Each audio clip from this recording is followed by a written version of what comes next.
I have something that you need to be reminded of, and it's definitely something that you've heard of or probably heard of as a child, but I guarantee you have not heard this in years, and when you do, it is bound to move mountains. Born in 92 on the block with the Sharks, come from a different cloth, y'all would get ripped apart.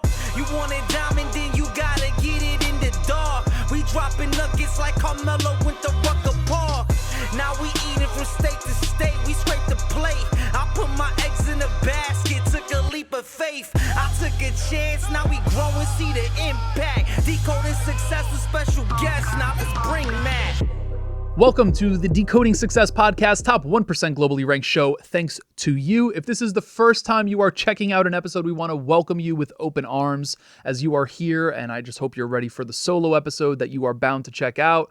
And if you are a returning member of our incredible community over the last almost 6 freaking years of doing this, we welcome you back. Now, there is no one in the world that is youer than you, and that just so happens to be truer than true. Good old Dr. Seuss, the most famous doctor in the world. That was not Dr. Phil, by the way, that was Dr. Seuss.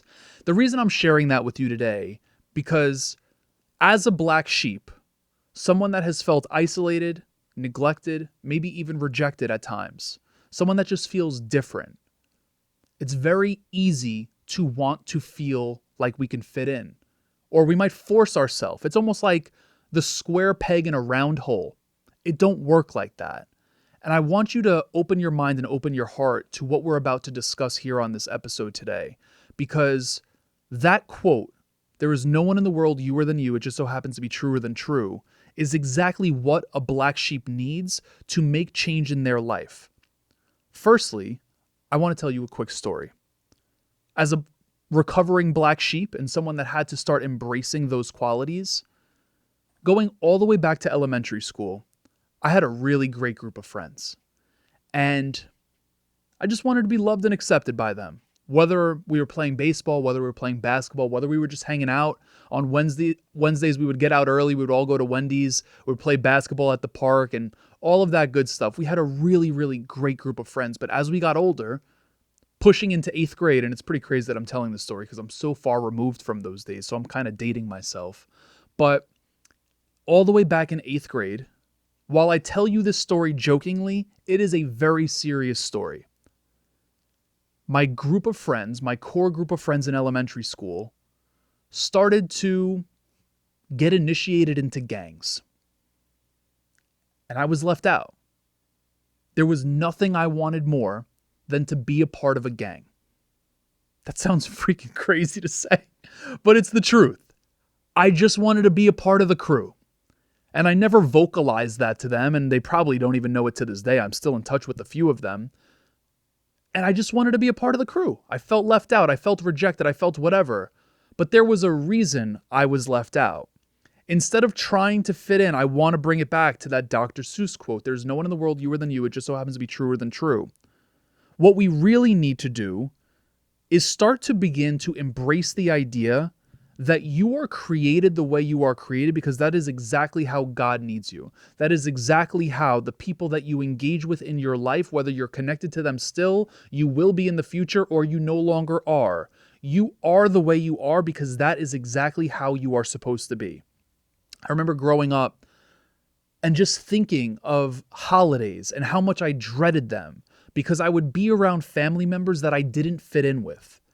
I felt like such an outcast sitting at the table and looking at all my cousins and like, sure, we got along, but I never felt like I clicked with them. I'm looking at, I played sports my whole life. I, was a little bit behind. I didn't really do too well in school. Meanwhile, all my cousins, even my sibling, like excelled in school. And I was the one that didn't. I have a cousin who's a freaking nuclear engineer. You think I could resonate with that? Absolutely not. Right? And when all of them are excelling, I'm over here feeling like I'm lagging or I'm behind. And it was a pretty shitty thing to feel, as many of you could probably relate to, being that you're watching this piece of content or listening to this piece of content, right? So ultimately, I want to give you some things to walk away from this episode with. Outside of giving you that fire Dr. Seuss quote, it's much deeper than that.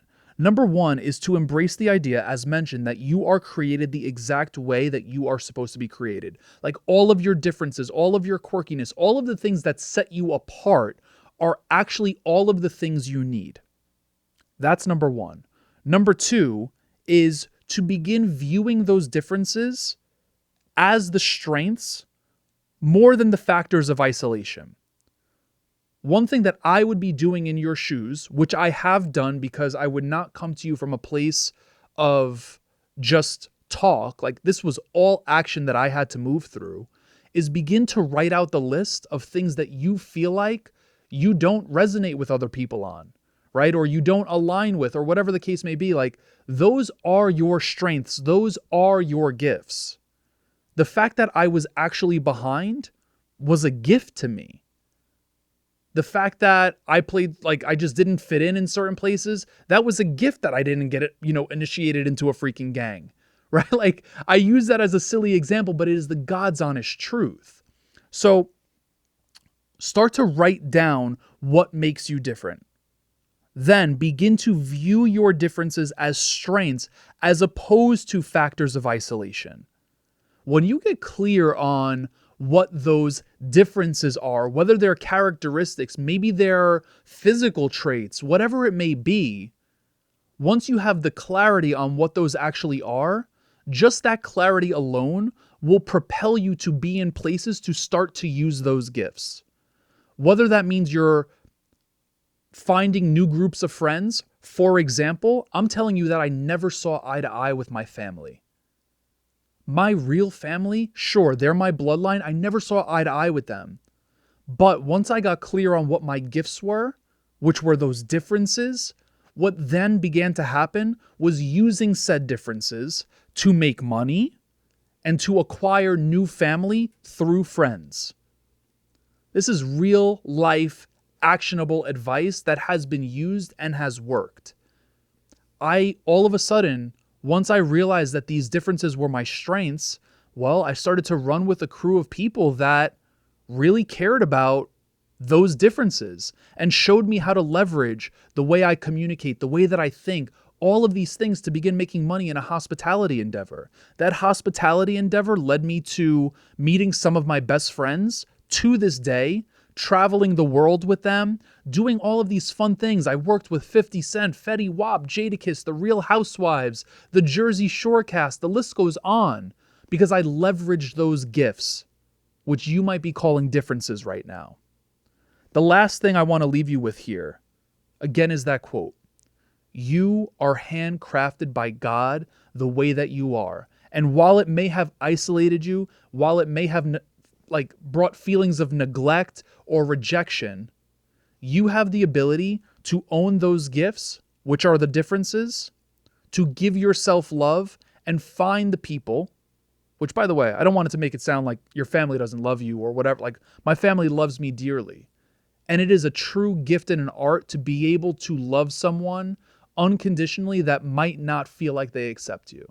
So all of that being said, recapping the behaviors to walk away from this piece of content with: embrace the idea that you are created the exact way you need to be. Write down what makes you different or why you feel like you've been isolated, rejected, all of that. And then lastly, view those differences as strengths, because they are. And the minute you start to do that, you start to capitalize on those gifts. On that note, if you are watching this piece of content and you want to catch us on the go, head over to the show notes of this episode where you're going to be able to grab the link to listen to all episodes. And the inverse, if you are listening to this but want to watch it on YouTube, you can check that out in the show notes as well. Until next time, everyone, be blessed. Peace.